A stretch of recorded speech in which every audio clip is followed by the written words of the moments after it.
Good morning student.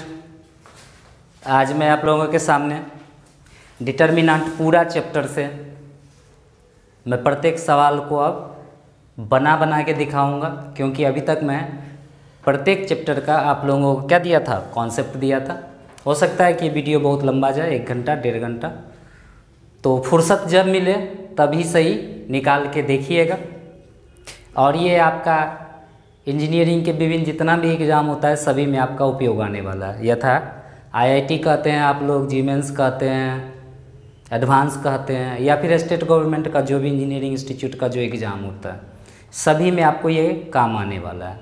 इसके साथ साथ ही आपका अपना बोर्ड का जो एग्ज़ाम होता है, मतलब 11th हुआ, 12th हुआ, जो भी आपको समझना हो, आप सीबीएसई स्कूल से हैं, बिहार स्कूल से हैं, जिससे भी है, या फिर जिस स्टेट के आप हो, स्टेट के स्कूल का हो, सब में ये उपयोगी है।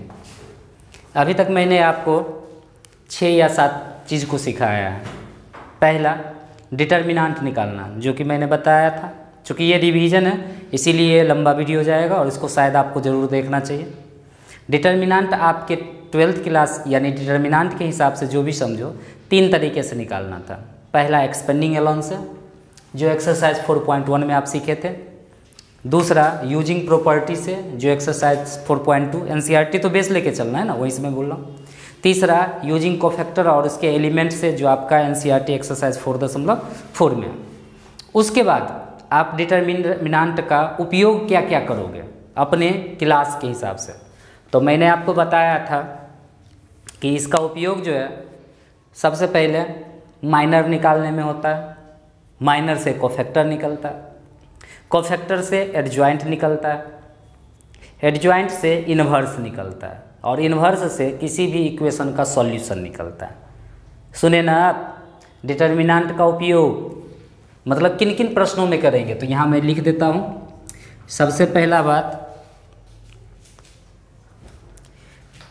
स्केच,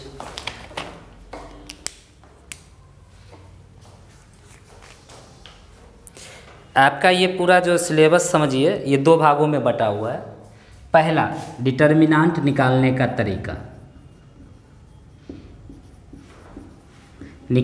तरीका, वो 3 है।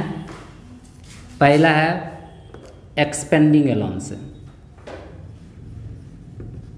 अलाउंस, जो आपका एक्सरसाइज 4.1 में है। उसके बाद है यूजिंग प्रॉपर्टी से, जो आपका एक्सरसाइज 4.2 में है। और यूजिंग कोफैक्टर से, जो आपका एक्सरसाइज 4.4 में, जो मैंने आपको सिखा रखा है। अगर आप न्यू हो तो मेरा एक करके वीडियो देखो, ठीक ना। एक्सपेंडिंग अलाउंस का प्रयोग साधारणतः जिसमें संख्या रहता है ना उसमें करते हैं। प्रॉपर्टी का उपयोग जनरली हम लोग जिसमें अलजेब्रा वाला सवाल रहता है उसमें करते हैं। और कोफैक्टर का प्रयोग जब हमें इन्वर्स निकालने का आवश्यकता हो उसकी में करते हैं। देखेंगे, अभी हम सब कोई देखेंगे उसमें। तो ये हुआ डिटर्मिनेंट निकालने का आपका 3 तरीका। अब डिटर्मिनेंट का उपयोग मतलब किस किस प्रश्नों में करना है। तो पहला आपको करना है माइनर निकालने में, जिसे शॉर्टकट में MIJ कहते हैं। दूसरा आपको कोफैक्टर निकालने में करना है, जिसे आप शॉर्टकट में AIJ कहोगे। कोफैक्टर लिख रहा हो तो कम से कम सुन तो रहे हो ना, नहीं दिख रहा है तो। तीसरा एडजॉइंट निकालने में, मतलब minor of matrix, cofactor of matrix, adjoint of matrix, सबके साथ मैट्रिक्स लगा हुआ। चौथा इन्वर्स ऑफ मैट्रिक्स,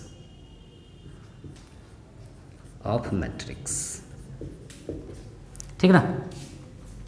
एडजॉइंट को शॉर्टकट में ADJA कहते हैं अगर मैट्रिक्स का नाम ए हो तो, और इन्वर्स को शॉर्टकट में A इन्वर्स कहते हैं। ये तो हुआ पहला। दूसरा लीनियर इक्वेशन को सॉल्व करने में,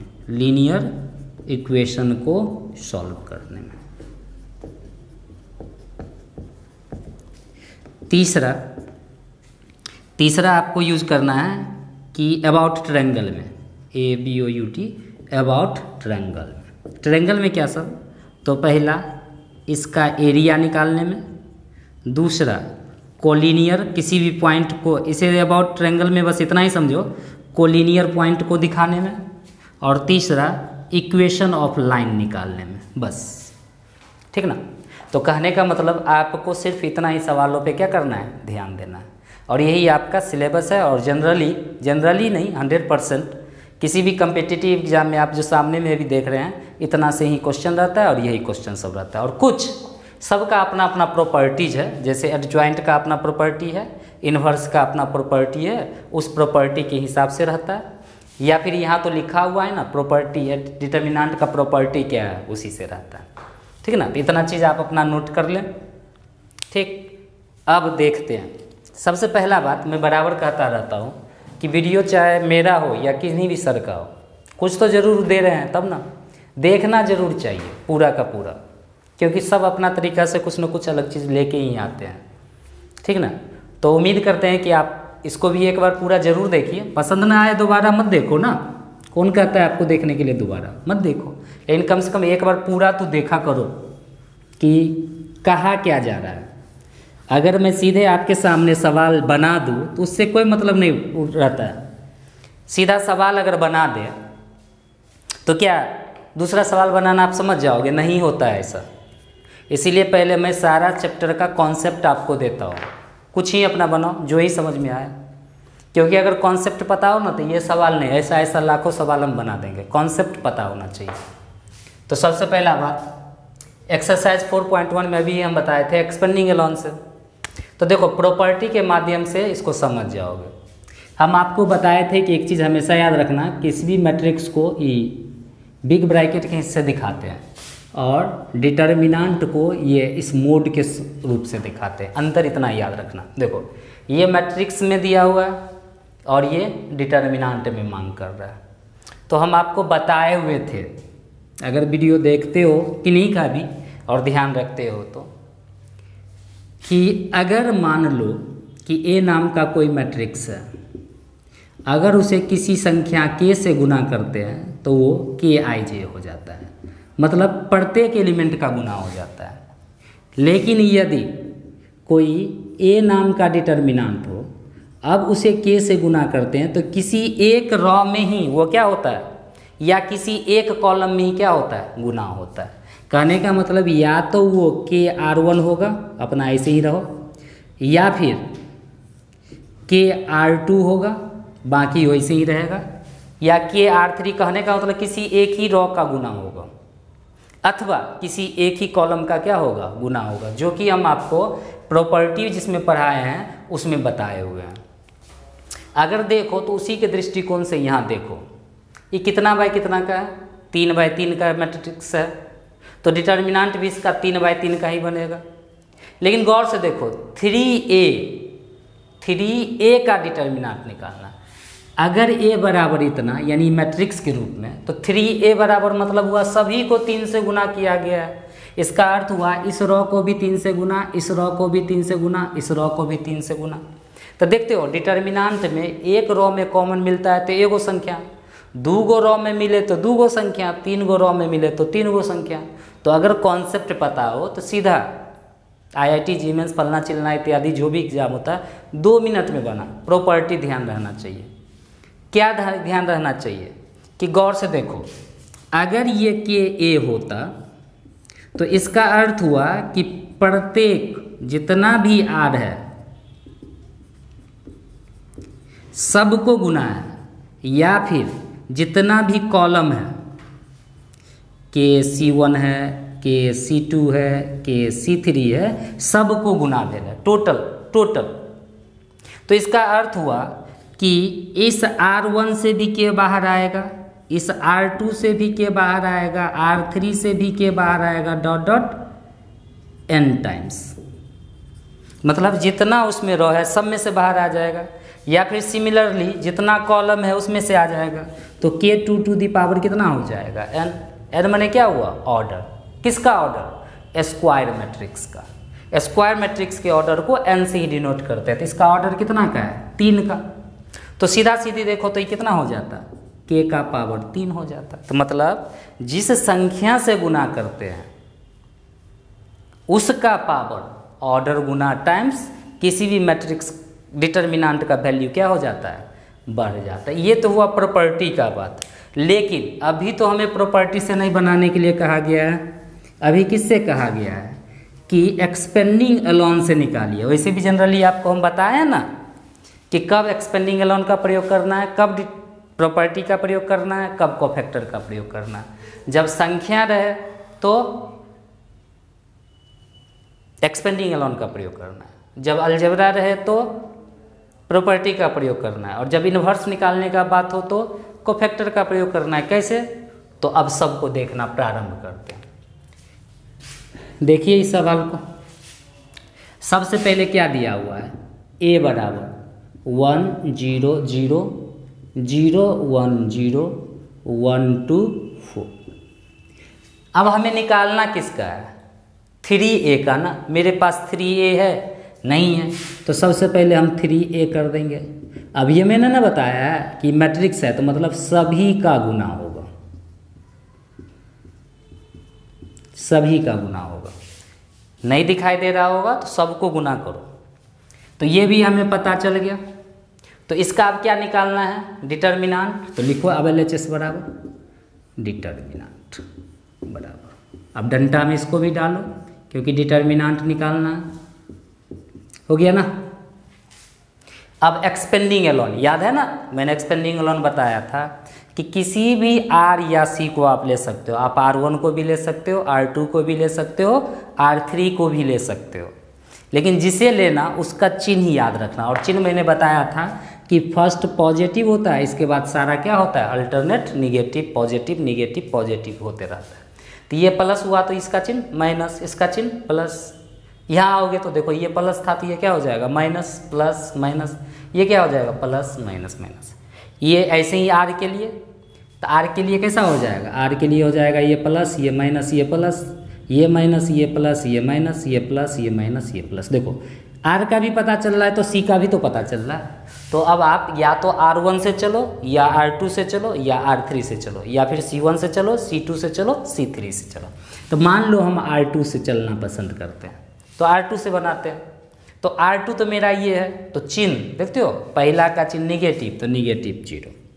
तब हम बोले हुए थे कि जिस संख्या को लेना, एक्सपेंडिंग अलोन बनाने का ये तरीका बताए थे हम, जिस संख्या को लेना वहाँ पे उंगली से कवर कर दो और देखो कि वो उंगली किस रो को, उस कॉलम को ढक लेगा। तो इसको ढक लिया और इसको देखो ना, ये यहाँ पर जो अगर कलम रखे तो इसको ऐसे कवर कर लेगा और इसको ऐसे कवर कर लेगा, तो बचेगा ये दो और ये दो, इसी को इसमें डाल दो। यही काम उस रॉ के प्रत्येक एलिमेंट के साथ करना है। तो इसका मतलब अब इसको लेंगे तो चिन्ह के हिसाब से पहले +3 लेंगे, तो यहाँ रखो तो एक प्लस साइन के जैसा छूट रहा है, तो बचा कितना, 3 0 3 12 एंड लास्ट निगेटिव 6। तो यहाँ पे रख दो तो ये गया और ये गया, तो कितना हो गया, 3 0 0 0। अब ये तो -0, फिर अब 2/2 आ गया। तो वहाँ मैंने क्या सिखाया था, जब तक वो 2/2 में नहीं आए तब तक बनाते रहो, यही काम करते रहो। 2/2 का डिटर्मिनेंट कैसे, तो पहले इसका क्रॉस करते, यानी 0 को 12 से गुना करेंगे 0, तब ऑलवेज माइनस का चिन्ह देना और फिर इसको क्रॉस करके लिख देना। फिर ये कितना हो जाएगा 3, तो 12 तिया कितना हो गया 36 -0, सब में तो यही ना करेंगे 6 -0। तो मतलब क्या होगा, ओवरऑल 0, ये हो गया 108, ये हो गया 0, मतलब 108। ये LHS निकला। अब हमें कहाँ जाना है, RHS पे। तो RHS में 27 यानी 27 तो एक संख्या है, बट ये क्या है, डिटर्मिनांट है। किसका डिटर्मिनांट, तो A का। तो इसका मतलब सिर्फ फिर से क्या करना होगा, नाउ फॉर RHS के लिए पहले हमको A का डिटर्मिनांट निकालना होगा, तो निकालो। तो A क्या है, 0 0 0 1 0 1 2 4 हो गया। फिर यही बात ना, डंटा में जब ये बन तो हम सिखाए हुए थे ना, 2/2 का कैसे बनाएंगे और 2/2 से ज़्यादा कैसे। अगर नहीं जानते हैं तो मेरा वीडियो देखिए जाके, उस पर थंबनेल पे लिखा हुआ है एक्सपेंडिंग अलोन से डिटर्मिनेंट, और समझिए।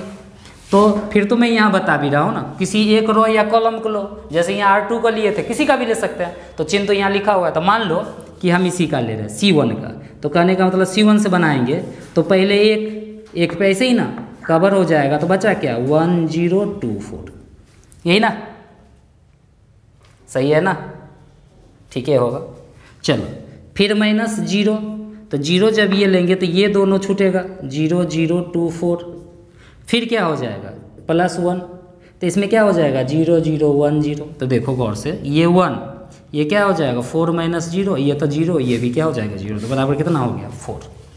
अब तो RHS निकाल सकते हैं ना, तो RHS बराबर अब क्या हो जाएगा 27 × mod A बराबर कितना हो गया 27 × 4 बराबर कितना हो गया 108। LHS बराबर RHS, मतलब ये प्रूफ हुआ।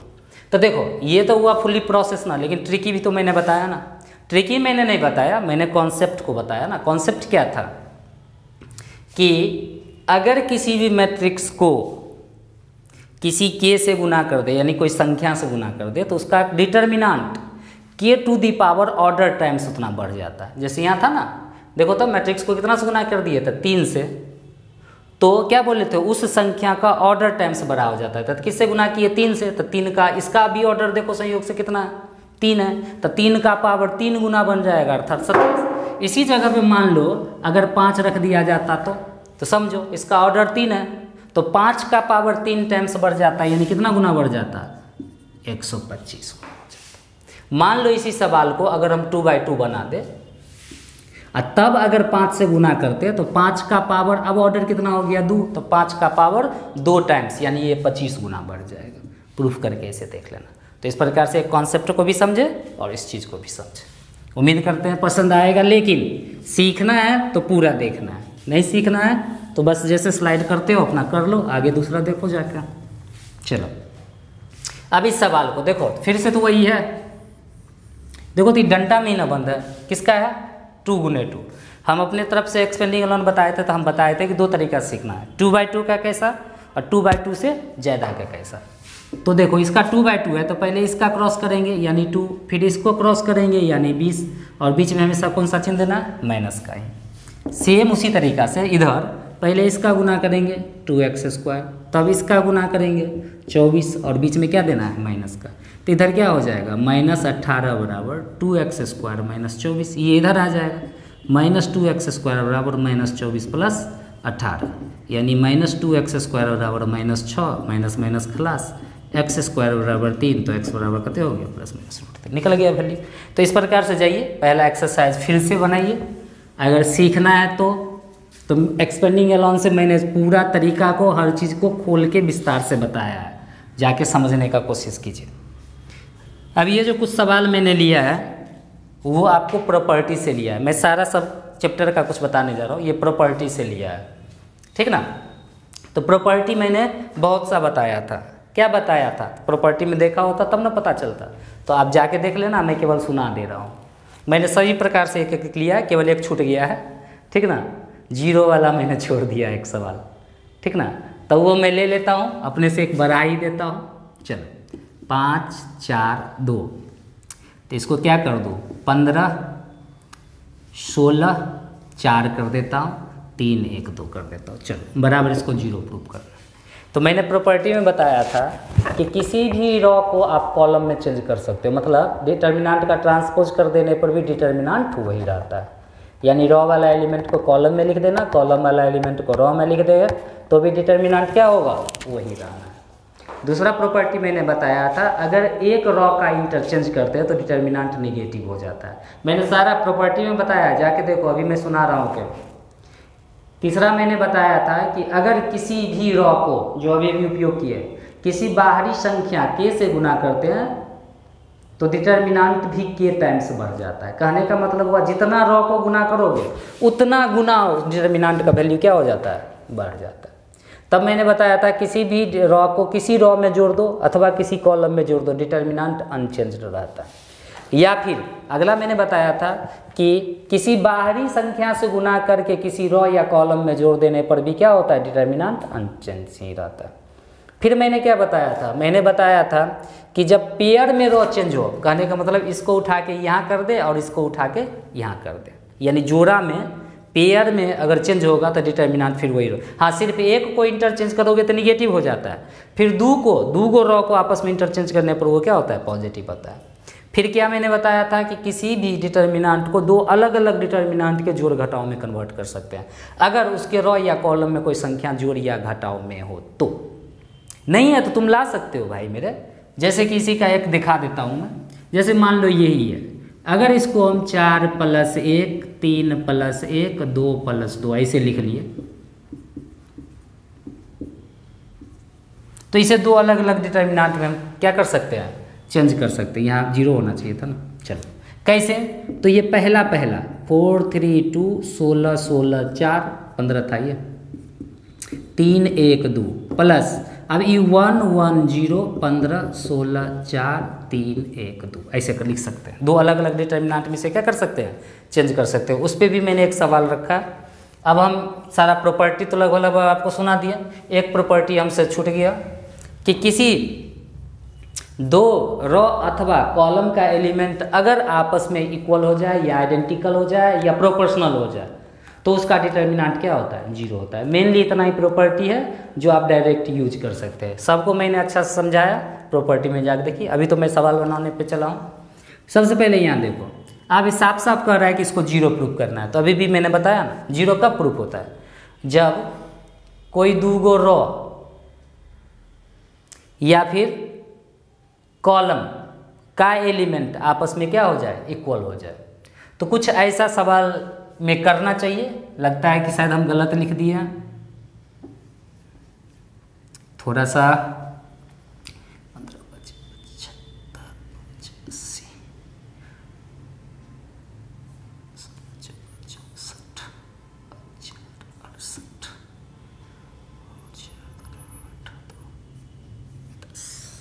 सही ले रहे हैं कि नहीं। रुक जाओ भाई मेरे, थोड़ा मैं इसको ठीक कर दूं।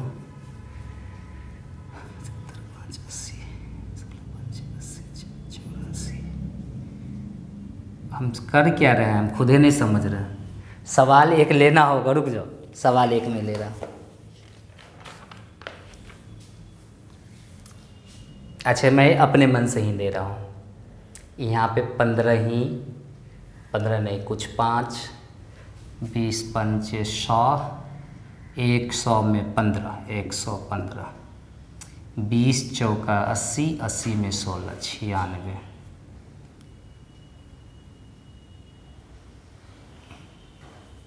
20 से गुना किए थे ना, 20 दूना 40 4 44। अब शायद सवाल सही हो गया।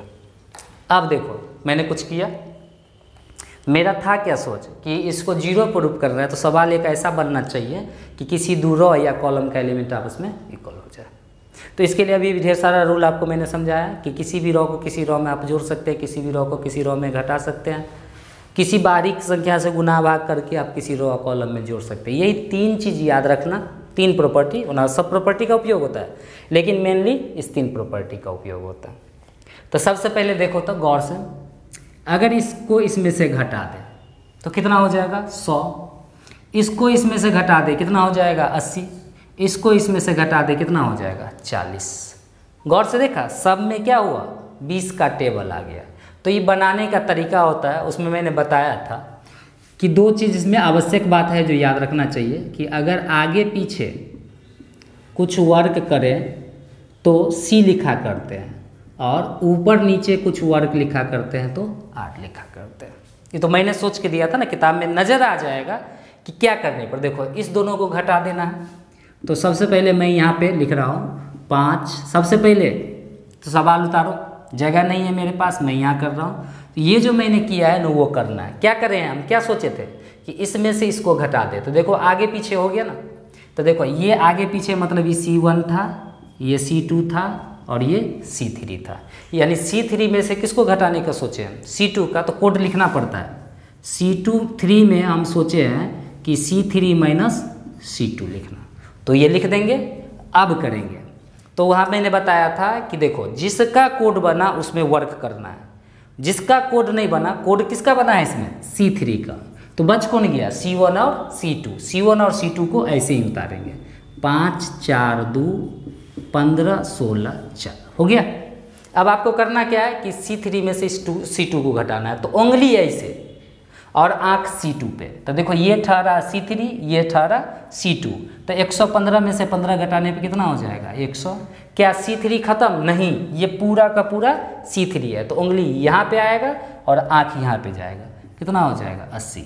अब उंगली यहाँ आएगा, आँख यहाँ हो जाएगा। कितना हो जाएगा 40। अभी अभी मैंने शुरुआत में प्रॉपर्टी बताया था ना, किसी भी रॉ में कॉमन मिले तो आउट। तो यानी इसमें से 20 कॉमन, तो यानी टेकिंग कॉमन फ्रॉम C3, तो 20 बाहर कर दो तो क्या हो गया 5 4 2 15 16 4 और 20 पंचे 100, 20 चौके 80, 20 दूना 40। तो गौर से देखो तो C1 और C3 का एलिमेंट आपस में बराबर हो गया कि नहीं हो गया। देयरफॉर क्या हो जाएगा, डिटर्मिनेंट बराबर 0, सो 20 गुने 0 बराबर कितना हो गया 0। यही प्रॉपर्टी है जो मैंने उसमें अच्छा से समझाया। इसको तो मैं केवल याद दिलवा दूँ, इसीलिए मैं ऐसा लाया हूँ। चलो अब अगला देखो कुछ सवाल सब। अब उसमें मैंने बताया था कि दो ही प्रकार का होता है, या तो जीरो प्रूफ होगा या फिर जीरो नहीं प्रूफ होगा। तो जिसमें जीरो प्रूफ करना है उसका क्या करना है कि दो रो या दो कॉलम को आपस में समान कर देना, और जिसमें जीरो प्रूफ नहीं करना है उसमें तो हमको करना क्या है, तो करना है भैया कुछ भी नहीं, कुछ ऐसा काम करो जिसको करने से क्या हो जाए, जिसको करने से सभी रो और कॉलम में क्या हो, एक जैसा चीज आ जाए। जैसे कि एक सवाल मैंने देखा था,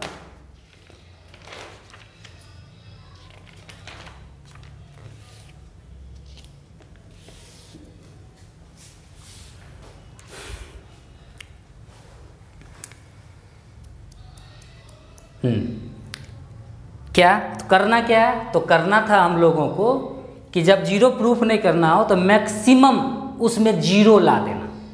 किसी रो या कॉलम में मैक्सिमम क्या करना, जीरो ला देना। और ये जीरो आएगा कैसे, तो किसी न किसी रो को जोड़ के, किसी न किसी रो को घटा के, या फिर किसी बाहरी संख्या से किसी रो को गुना करके किसी रो या कॉलम में जोड़ के। ये तीन चीज़ ही आपका ब्रह्मास्त्र होता है प्रॉपर्टी से डिटर्मिनेंट को प्रूफ करने का। अब यहाँ पे कुछ सोचो तो कि कुछ कर देने से हमको क्या हो जाए, या तो कॉमन मिल जाए या फिर जीरो आ जाए। तो एक चीज़ सोचो तो देखो, तो इस दोनों को जोड़ दे, गौर से देखो, इस दोनों को जोड़ दे यहाँ ले जाके घटा दे तो जीरो हो जाएगा कि नहीं हो जाएगा।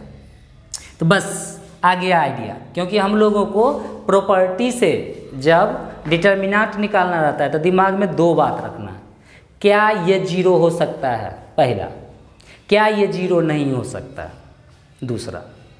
और दोनों के लिए हम लोगों को करना है कि कुछ ऐसा काम करना है कि या तो कुछ कॉमन मिल जाए, अगर कॉमन नहीं मिले तो मैक्सिमम क्या आ जाए, जीरो आ जाए। तो अभी हम क्या सोचे, इस दोनों को जोड़ के इसमें क्या कर देना है, घटा देना है। तो देखो गौर से देखो, आगे पीछे सी ऊपर नीचे आर, तो क्या किए, इस दोनों को जोड़ के सोचे है ना, इसमें घटा देंगे तो ऊपर नीचे का बात हुआ ना। तो इसका जो कोड बनेगा वो आर के नाम से बनेगा, और हम चाहते कहाँ हैं, R1 में।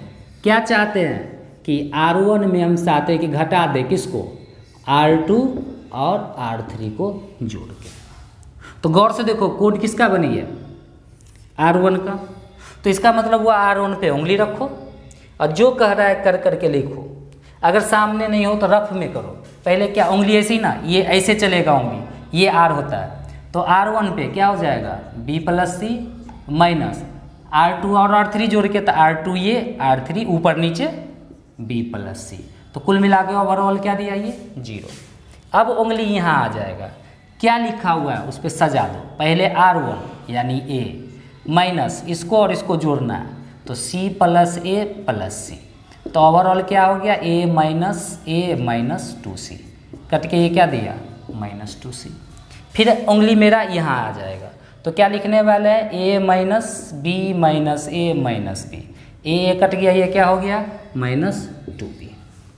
कोड किसका बना था, R1 का, बाकी क्या हो जाएगा, उतर जाएगा, यानी B C + A B, ये क्या हो जाएगा, C A + B, हो गया। अब क्या करना है, अब कुछ ऐसा देखो तो कि और कुछ कर देने से मैक्सिमम जीरो आ जाए, नहीं, अब कुछ भी करने से यहाँ मैक्सिमम जीरो नहीं आ रहा है। तो अब हम लोगों को क्या कर देना चाहिए, एक्सपेंडिंग अलोन कर देना चाहिए। यही प्रॉपर्टी होता है, मैक्सिमम नंबर ऑफ जीरोज ले आना, उसके बाद अगर मैक्सिमम नहीं आया तो कम से कम एक जीरोज ले आना। अब जिसमें जीरो आया है उसी का क्या कर देना, एक्सपेंडिंग अलोन कर देना। तो कहने का मतलब हुआ इसका आप एक्सपेंडिंग अलोन करो, यानी एक्सपेंडिंग किसका, C1 का। तो अभी मैंने सिखाया ना, पहले हम इसका चिन्ह देखेंगे।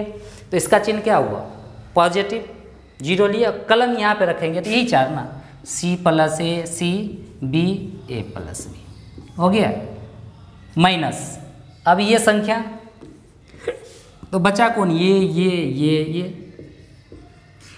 ठीक, ऐसे कर लेना बन जाएगा। वैसे ही आपका एनसीईआरटी का एग्जाम्पल नंबर ये सवाल आपका 14 में बना हुआ है, समझा दिए। अब वहाँ से देख के भी आप इसको क्या कर सकते हैं, डन कर सकते हैं।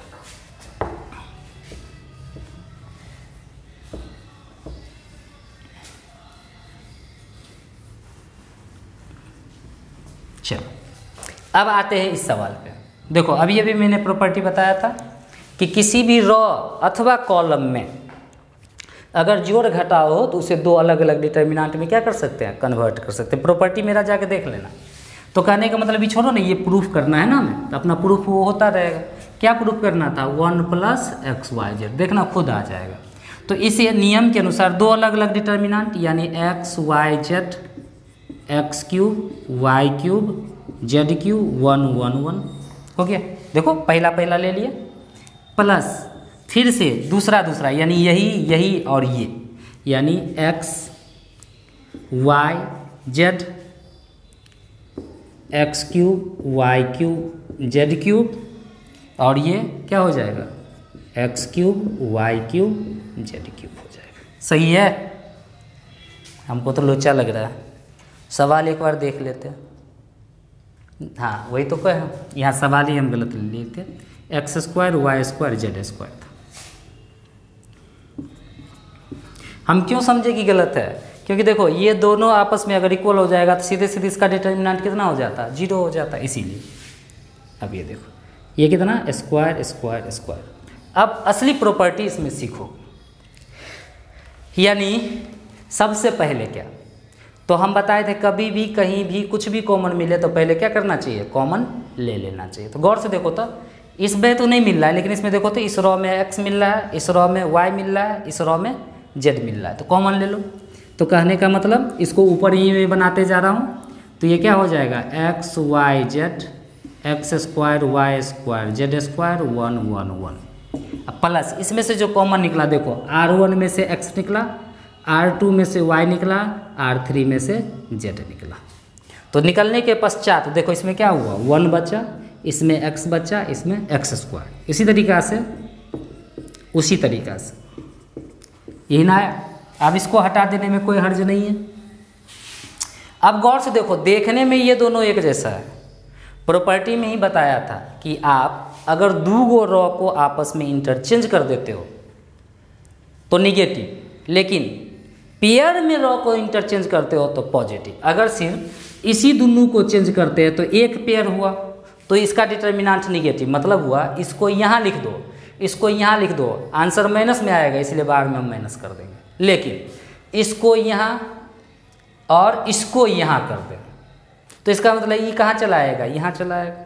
तो इस प्रकार से दो गो हुआ। तो इसी स्टाइल से देखो, इसको रहना चाहिए यहाँ पे, तो देखो ये तो चला आया यहाँ पे नहीं, लेकिन यहाँ पर एक नहीं रहना चाहिए, एक होना चाहिए यहाँ पर। तो मतलब हुआ इसको लिखना है कि सबसे पहले R2 का इंटरचेंज कर रहे हैं R1 से, देन किससे, R3 से, किसको, R1 को, ये ना। यानी R2 से हम इंटरचेंज कर दिए R1 को, मतलब हुआ जहाँ R2 है वहाँ R1, जहाँ R1 है वहाँ R2। अब जहाँ पे R1 चला गया उसको इंटरचेंज किससे कर दिए, R3 से। तो कहने का मतलब ये x y z x² y² z² 1 1 1। गौर से देखना, प्लस ये तो x y z, गौर से देखो असल में ये यहाँ आता और ये यहाँ जाता कि नहीं, इसके हिसाब से। तो गौर से देखो, ये तेरा अभी R2 है, ये तेरा क्या है, R1 है कि नहीं है, देख लो ठीक से।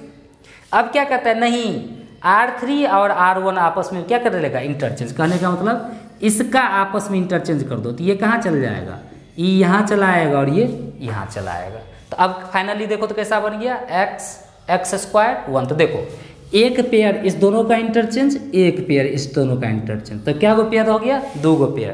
तो इस सब में डिटर्मिनेंट एक पेयर का एगो निगेटिव, एक पेयर का एगो निगेटिव, निगेटिव निगेटिव पॉजिटिव, यानी ये प्लस में रहेगा। तब सीधा लिख लो x y z x² y² z² 1 1 1 हो गया। देखो तो अब तो डिटर्मिनेंट ही कॉमन आ जाएगा, तो डिटर्मिनेंट ही कॉमन ले लो। तो कॉमन लेने पे क्या हो जाएगा, 1 + x y z और into x y z x square y square z square 1 1 1 हो गया। अब प्रॉपर्टी क्या कहता था, मैक्सिमम जीरो ला के एक्सपेंडिंग एलोन करना, तो मतलब क्या हुआ, इसको यहाँ घटाओ इसको यहाँ घटाओ, बात समझ रहे हो ना।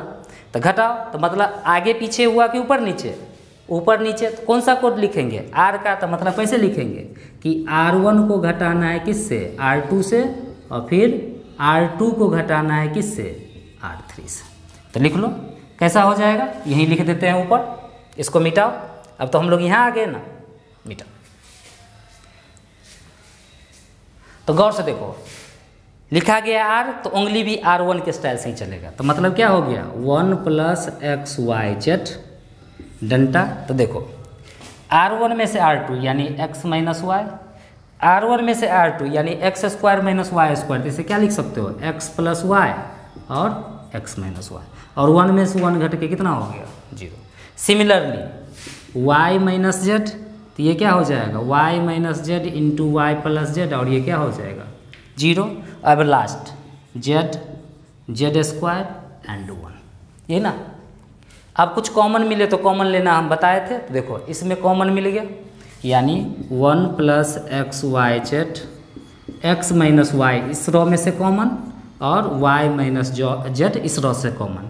तो मतलब कॉमन लेने पर यहाँ 1 1, और ये भी कॉमन में चला गया, तो बचा इसमें कितना x माइनस वाई हो गया। अब देखो मैक्सिमम नंबर ऑफ जीरो आ गया, जब मैक्सिमम नंबर ऑफ जीरो आता है तो उसका क्या करते हैं एक्सपेंडिंग एलोन कर देते हैं। तो इस बार देखो किस में आया है C3 में, तो ये प्लस माइनस प्लस, तो ये प्लस होता है, ये माइनस होगा, ये प्लस होगा। तो जीरो का नहीं लिखना है, छोड़ देना चाहिए, जीरो का नहीं लिखना है, छोड़ देना चाहिए, सीधे किसका बनाना चाहिए 1 का। तो 1 का ही केवल यही ना, तो क्या हो जाता 1 1 x minus y y minus z. अब इसका 2/2 का जैसे करते हो वैसे कर लो, बन जाएगा। चलो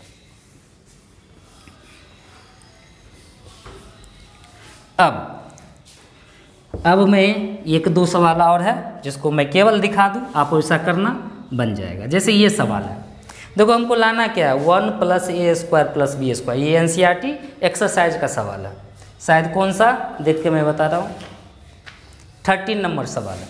देखो क्या करोगे जो ये आ जाएगा 1 plus a square plus b square, गौर से देखो तो 1 plus a square plus b square, गौर से देखो, देखा अगर इसको b से गुना करके इसमें जोड़ दे तो आ जाएगा ना। क्या बोले थे, किसी बाहरी संख्या से किसी रो या कॉलम को गुना करके हम किसी रो और कॉलम में जोड़ सकते हैं। तो मतलब क्या हुआ, इस सवाल को बनाने के लिए हम क्या सोच रहे हैं कि R1 में किसको R3 को b से गुना करके जोड़ दें।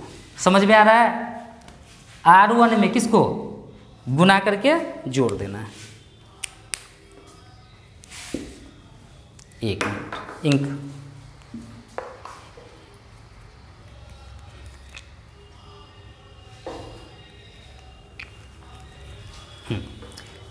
अब कैसे सोचे थे, सिंपल हम 3 बात में ही रखते हैं ना यार, किसी रो को किसी रो से जोड़ सकते हैं या घटा सकते हैं, या बाहरी संख्या से गुना करके जोड़ा और घटा सकते हैं। तो हमको लाना था तीनों पॉजिटिव, बट ये है नेगेटिव, यानी b को मेरा काम क्या है पॉजिटिव करना। तो देखो तो इसको b से गुना करके इसमें जोड़ देते हैं, तो minus b square plus 2b square, single b square देता है। तो कोड देखो किसका बना R1 का। तो करना क्या चाहिए, R1 को ही काम करना है, तो करो। तो देखो रफ में देखो क्या लिखते हैं 1 plus a square minus b square जोड़, इसको b से गुना करते तो क्या हो जाता है 2b स्क्वायर, सॉल्व करके क्या आता है यही ना आ जाता कि नहीं आ जाता।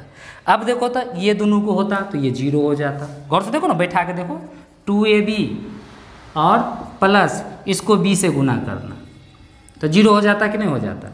सेम यही बात यहाँ पे पहले ये लिखते हैं, यही ना क्या कि माइनस 2b प्लस इसको b से गुना करते तो b minus a square b minus b q. तो गौर से देखो तो इस दोनों का कुछ ना कुछ हो जाता, तो minus b minus a square b minus b q, तो माइनस बी कॉमन ले लेते तो 1 plus a square plus b square हो जाता कि नहीं हो जाता।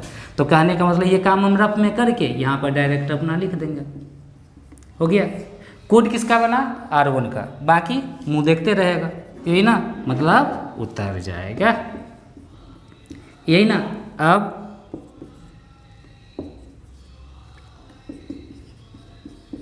इन हो गया, सवाल को हटाओ, जगह बनेगा, यही ना, यही ना। चलो अब कोड बना तो कॉमन मिलेगा, तो कॉमन ले लो।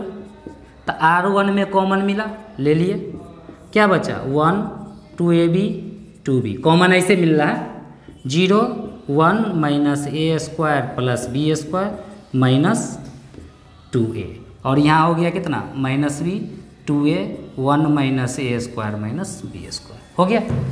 गौर से देखा प्रश्न में यहाँ क्यूब या स्क्वायर लिखल था, तो अभी तो एक गुना आया है। फिर ऐसा ही कुछ सोचो, तो देखो सोचने में तो मिल रहा है ना, देखो यहाँ पर इसको अगर ए से गुना करके यहाँ पर ले जाके घटा दे तो घटाने से माइनस माइनस प्लस हो जाएगा, तो मतलब कोड कैसा बनेगा, कोड बनेगा अब की बार R2 का, यानी R2 में चाहते हैं ए से गुना करके R3 को क्या करना, घटा देना, फिर कॉमन मिल जाएगा। तो इस प्रकार से देखना 2 को 0 आ जाएगा, और 2 को 0 आने के बाद उसका क्या कर देना है, एक्सपेंडिंग एलॉन कर देना है, सवाल बन जाएगा। चलो बन जाएगा 100%, देखना। अब थोड़ा सा दिमाग इस सवाल पे लगाते हैं, एनसीईआरटी का लास्ट सवाल है, थोड़ा सा हम आपको हिंट दे देते हैं, यही है ना। अब देखो इसी सवाल पे ध्यान देना है ना। तो सबसे पहले देखो तो लाना क्या है ये, लेकिन हमको तो 0 नहीं लाना है। 0 नहीं लाने के लिए क्या बताए थे हम आपको कि कुछ ऐसा करामात कीजिए कि इसके तरफ हम लोग जाने लगे। तो सबसे पहला बात कि हमको 1 प्लस ए स्क्वायर तो है, बी स्क्वायर है, सी स्क्वायर है, नहीं ना, कुछ ना कुछ तो दिमाग लगाना पड़ेगा। तो देखो दिमाग लगाने से पहले क्या बोले थे, अगर कुछ कॉमन मिले तो ले लेना चाहिए। इसमें देखो तो ए मिल रहा है, ऐसे करके देखो तो बी मिल रहा है, ऐसे करके देखो तो सी मिल रहा है, लेकिन ऐसे भी तो मिल रहा है। हाँ जैसे मिल रहा है वैसे, तो कहने का मतलब क्या करना है, टेकिंग कॉमन फ्रॉम, अब तुम्हारे हिसाब से C1 C2 एंड C3 क्या, तो A B C रिस्पेक्टिवली ले लो। तो देखो ऐसे ही मैं C हम लिख दिया, ऐसे के हिसाब से दिया, तो यहाँ A ले लेते हैं, B ले लेते हैं, C ले लेते हैं। तो यहाँ क्या हो जाएगा, देखो इसमें तो A नहीं है ना, तो इसे क्या लिखेंगे 1/a प्लस a, है ना सही। देखो A से गुणा कर दो तो यही आ जाएगा, यानी कॉमन ले। इसमें क्या बचा, नहीं C बाइज पे है ना, C बाइज चलो, यानी यहाँ B यहाँ C, देखो सब में से निकल गया। इसमें से B निकालने का बात है, तो यहाँ A होगा, यहाँ B प्लस 1/b हो जाएगा, और यहाँ C हो जाएगा। फिर यहाँ गौर से देखो तो इसमें से C निकालने का बात हुआ है, यहाँ A हो जाएगा, यहाँ B हो जाएगा, यहाँ 1/c प्लस C हो जाएगा। क्या अभी भी हम B स्क्वायर तक पहुँचे, नहीं पहुँचे, तो लेकिन नहीं पहुँचे, लेकिन हमको A तो दिखने लगा इसमें, B तो दिखने लगा इसमें, C तो दिखने लगा इसमें, तो फिर से क्या करना चाहिए, taking A B C from, कहाँ से R वाइज मिला, तो R1 R2 and R3 respectively.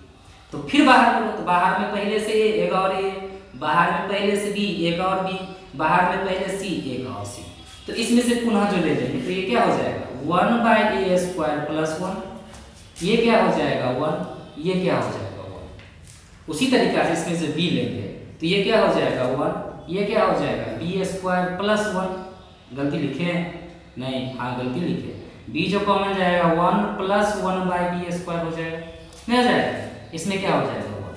फिर देखो तो इसमें से c चला जाएगा 1 1, ये क्या हो जाएगा c स्क्वायर प्लस 1, हो गया, निकल गया। अब इसको जो बट्टा का जोड़ बनाते हैं, तो मेरा 1 प्लस b स्क्वायर तो आएगा, तो कहोगे सर तखनो तो आयल था, तखनी भी आयल था, लेकिन होगा, देखो इसका बट्टा का जोड़ कर देने पर अगला लाइन में करना, इसको 1 plus a square by a square, यहाँ इस जगह पे 1 plus b square by b square, और इस जगह पे 1 plus c square by c square. ये ना दिमाग में तो आया कि तू तो शुरू में भी यहीं पर भी तो था,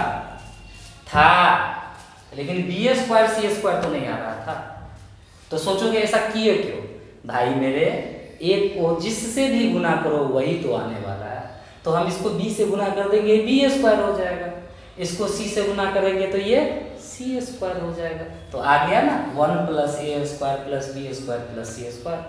दिमाग में ये आ रहा है कि ये ए कहाँ गया बट्टा वाला। तो भाई मेरे जैसे अंदर में था बाहर कॉमन में ले आए हैं, वैसे ही बाहर में अंदर गुना कर सकते हैं। तो मतलब इस ए स्क्वायर से इस R1 को, इस बी स्क्वायर से इस R2 को, इस सी स्क्वायर से इस R3 को गुना कर दो तो क्या बचेगा?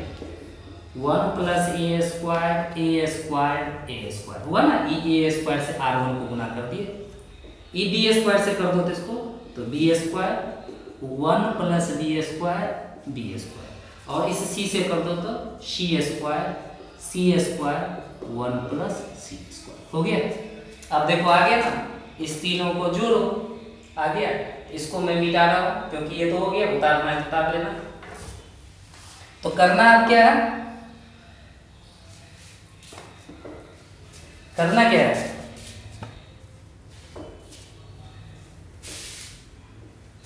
कि करना है ऊपर नीचे जोड़ा रहा है ना। फिर से ऊपर नीचे आए तो क्या बोले देते हैं कि उसे R कहते हैं, यही ना।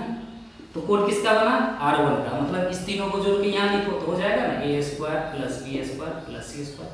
फिर इस तीनों को जोड़ के लिखो तो 1 plus a square plus b square plus c square. इस तीनों को जोड़ के यहाँ से लिखो 1 plus a square plus b square plus c square.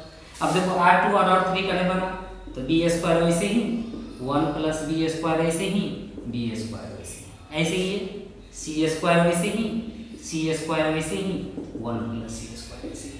Common मिल गए।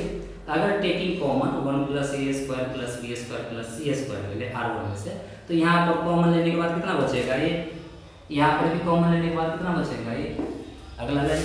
अब 3 वो एक आ गया तो मैक्सिमम 0 लाना था ना। अब इसको इसमें से ले जाकर घटा दो, इसको इसमें से ले जाकर घटा दो, 2 0 आ गया।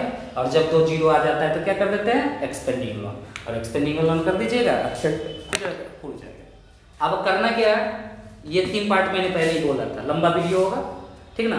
प्रत्येक एक्सरसाइज का मैंने बोला था ना कि मैं सॉल्यूशन लाऊंगा, तो सबका ला रहा हूँ। बाकी जो छोड़ दिया मैंने वो तुमसे बनेगा, रूल को पढ़ो पक्का बनेगा। इसका 3 पार्ट लाऊंगा, इस पार्ट में ये दोनों हुआ, अगला पार्ट में ट्रायंगल वाला सब आएगा, इनवर्स वाला आएगा, मिसलेनियस आएगा, और तुम्हारा संपन्न हो जाएगा। देखने के लिए धन्यवाद।